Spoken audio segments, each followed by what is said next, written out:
AGT Live 24/7 এই হচ্ছে AGT Live 24/7 This is AGT Live.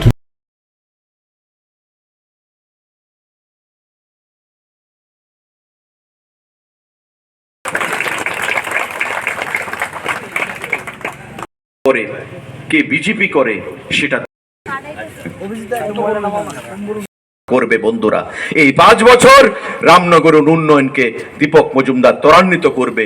আপনাদের চাহিদা মতো প্রতিটি জায়গায় রাস্তা, বিদ্যুৎ, পানীয় জল, ভাতা, প্রতিটি ক্ষেত্রে আমাদের উন্নয়নকে ত্বরান্বিত করতে পারবেন এবং আপনাদের কাছের লোক দীপক মজুমদারকে পদ্মফুল চিহ্নে ভোট দিয়ে আপনারা বিপুল ভোটে জয়যুক্ত করবেন।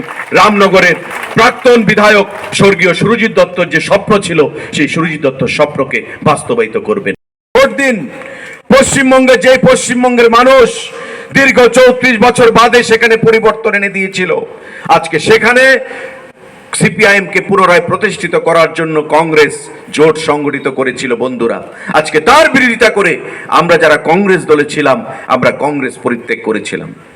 আমাদের সঙ্গে যারা নেতৃত্বে ছিলেন সেদিন সিপিআইএম কে পরাজিত করার জন্য সেখানে কংগ্রেস ত্যাগ করে বিজেপি দলে নাম লিখিয়েছিলেন, বিজেপি দলে সামিল হয়েছিলেন। আজকে সেই নেতৃত্বরা আবার কংগ্রেসে গিয়ে বলছে যে এবার আমাদের সিপিএম কে সঙ্গে নিয়ে চলতে হবে।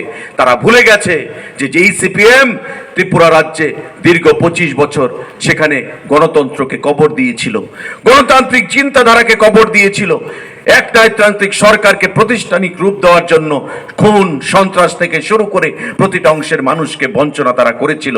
আজকে তারা সেটা ভুলে গিয়ে আজকে কংগ্রেস এবং কমিউনিস্ট পার্টি ওই পশ্চিমবঙ্গ এবং দিল্লির মতোই ত্রিপুরা রাজ্যে তারা জোট সংগঠিত করেছে 2023 সালের বিধানসভা নির্বাচনে। বন্ধুরা, একটা বিধায়ক নেই, কারণ পশ্চিমবাংলার মঙ্গলকোট, পশ্চিমবাংলার শালবনী, পশ্চিমবাংলার ঝাড়গ্রাম, পশ্চিমবাংলার সাইবাড়ির মতো ঘটনা তারা সংগঠিত করেছে।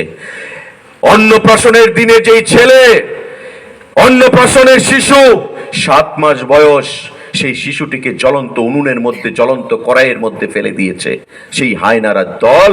আজকে সেখানকার মানুষ তাই কংগ্রেসকে বিসর্জন দিয়েছে।